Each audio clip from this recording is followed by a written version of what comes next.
दोस्तों, बिहार के अंदर भारतीय जनता पार्टी डूबता हुआ टाइटैनिक हो चुकी है। मैं कई बार आपको बता चुका हूं और यह बात बीजेपी के नेता भी अच्छे से जानते हैं कि उस पर कोई सवार होना नहीं चाहता। इसलिए सबसे पहले बिहार चुनाव से पहले ही जनता दल यूनाइटेड को साधने की कोशिश होती रही कि किसी भी कीमत पर उसके विधायक, उसके सांसद साथ छोड़कर ना चले जाए।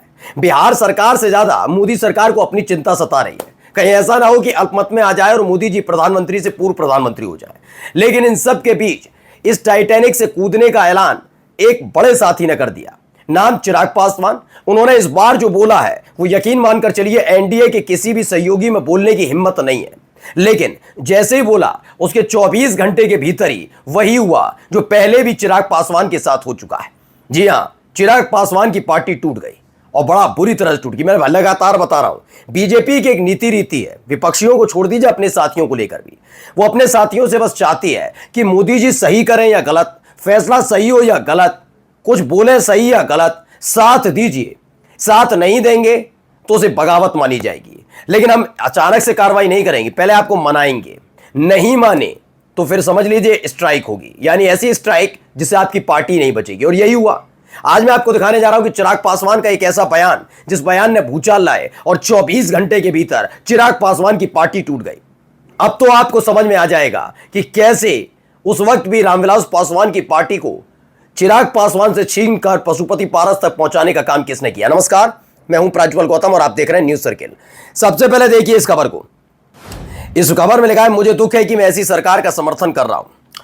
समर्थन किसका कर रहा हूं? देखिए, अब ये लिखा है, चिराग पासवान ने एक बार फिर से बिहार में अपनी एनडीए सरकार पर सवाल उठाए और बिहार पुलिस और प्रशासन को निकम्मा तक बताया है। दरअसल बिहार में लगातार बढ़ते अपराध को लेकर चिराग पासवान ने बड़ा बयान देते हुए नीतीश सरकार पर निशाना साधा, नीतीश प्लस बीजेपी सरकार पर। उन्होंने कहा कि बिहार में एक के बाद एक आपराधिक घटनाओं की श्रृंखलाएं ऐसी बन गई हैं, प्रशासनिक अधिकारियों के सामने पूरी तरह से नतमस्तक दिख रहा है। सबसे बड़ी बात यह कि ऐसी घटनाएं कम क्यों नहीं हो रही। बिहार में हत्या, लूट, अपहरण, बलात्कार की घटनाएं लगातार हो रही हैं। इसके साथ ही चिराग पासवान ने यहां तक कह दिया कि मुझे इस बात का दुख है कि मैं ऐसी सरकार को समर्थन कर रहा हूं जहां अपराध पूरी तरह बेलगाम हो चुका है। अब इसको जरा लेकर चलिए 2 महीने पुराना बयान चिराग पासवान का। चिराग पासवान ने उस वक्त एनडीए सरकार, खासकर बिहार की नीतीश सरकार के लिए कहा था कि उनका जो गठबंधन है वो केंद्र में है, बिहार में नहीं। लेकिन अचानक से उन्होंने ये बात क्यों कही? ये बात इसलिए कही है क्योंकि वो चाहते हैं कि एनडीए का हिस्सा होते हुए जो आपराधिक घटनाएं हो रही हैं उनको ध्यान में रखते हुए वो इस्तीफा दें तो अपने बिहार की जनता को, अपने समर्थकों को समझा सके। पहले जब उन्होंने कहा था तब वो लहजा अलग था, क्योंकि वो अलग हटने की तैयारी पहले भी कर रहे थे। लेकिन वो समझ गए कि बिना एनडीए को चोट पहुंचाए अगर वो हटे तो बीजेपी इसका फायदा उठाएगी कि चिराग पासवान ने धोखा दिया। जबकि अब चिराग पासवान चाहते हैं कि बिहार की जनता में यह मैसेज जाए कि चिराग पासवान जो एनडीए से अलग हो रहे हैं वो इसलिए है कि बिहार में लगातार अपराध का बोलबाला है, ना नीतीश कुमार कुछ कर पा रहे हैं और बीजेपी के सम्राट चौधरी और विजय सिन्हा भी मुंह तक रहे हैं। उनको सूत्र और मूत्र से तो बड़ी दिक्कत हो रही है कि बिहार में देखिए बिहार की अस्मिता, बिहार का ये, बिहार के लिए कितना शर्मनाक बात। लेकिन इसी बिहार के अंदर जब अपराधी खुल्लम खुल्ला उद्योगपतियों से लेकर आम इंसान को निशाना बना रहे हैं तो उस पर चुप्पी साध जाते हैं कि पूरे प्लानिंग तैयार थी। यही जानकारी जैसे ही लगी कि इस बार तो चिराग पासवान ने ऐसा बयान दिया जो बीजेपी बर्दाश्त नहीं कर पाएगी। उसे फर्क नहीं पड़ता कि बिहार में क्या हो रहा है। और किसी पत्रकार की जो गोदी एंकर है, गोदी पत्रकार, उनकी औकात हैसियत नहीं है कि वो जंगल राज कहते हैं। मैं कह रहा हूं, चुनौती देता हूं, दिखाइएगा। ये पिछलग्गू पत्रकार अपना ईमान खूंटी पर टांग कर चरण वंदना करते हैं।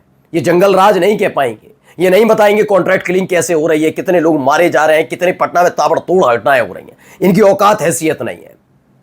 लेकिन बिहार की जनता जागरूक है, वो इन पत्रकारों पर भरोसा ही नहीं करती, क्योंकि पत्रकारों से ज्यादा इन्हें पत्तलकार माना जाता है। अब बिहार में जो हो रहा है, मैं कहता हूं बिहार में जब लालू प्रसाद यादव के वक्त होता था तो वो जंगल राज था और आज भी जंगल राज है। हाँ, बस आरजेडी साथ होती तो ये जंगल राज ही होता। बिहार में बीजेपी साथ है तो रामराज ही कहलाया जाएगा। शर्म नहीं आती ना बीजेपी के नेताओं को ना इन पत्रकारों को। खैर, जैसे ही लगा कि अब तो छोड़कर जाने वाले हैं तभी एक खबर आ जाती है। अब देखिए, बहुत महत्वपूर्ण खबर है कि बीजेपी अपने साथियों को कैसे बर्बाद करती है। इसका नायाब नमूना, एक स्पष्ट उदाहरण खुद बीजेपी के नेताओं ने आगे आकर दी थी। बीजेपी ने नहीं, मतलब देखिए जो कार्रवाई हुई है। चिराग को घर में झटका, लोजपा के 38 नेताओं का एक साथ इस्तीफा। खगड़िया एमपी से थे नाराज।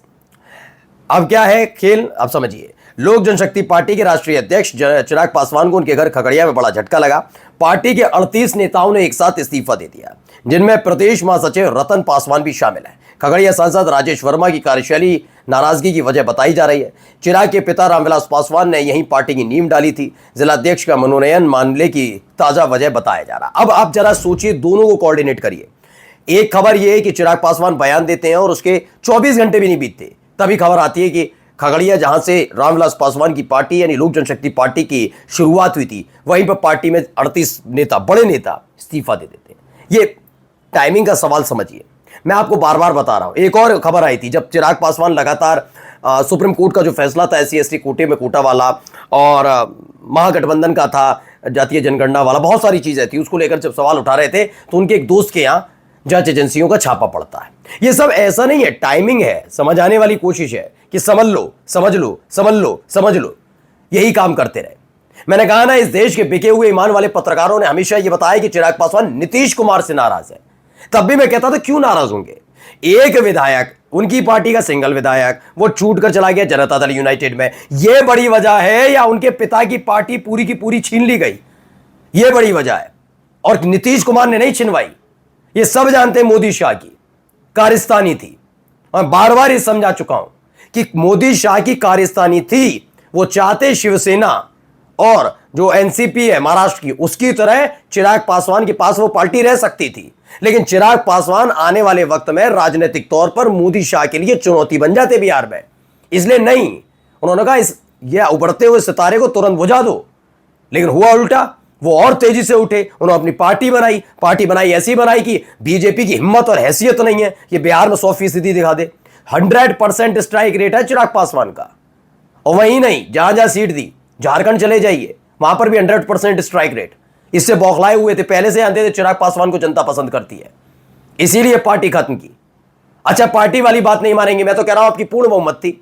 आप पे तो इतनी सीटें आपकी खुद के बीजेपी के सांसद थे, आपको जरूरत ही नहीं थी किसी और पार्टी की। और आपके अपने हनुमान, चिराग पासवान को क्या कहा जाता है, मोदी के हनुमान ना, मोदी के हनुमान की पार्टी को उनके चाचा छीन रहे थे और छीन ली थी, मानकर चलिए आपकी आशीर्वाद की बदौलत भी नहीं, तो आपने फौरन ही उन्हें केंद्रीय मंत्री बना दिया। क्यों बनाए केंद्रीय मंत्री?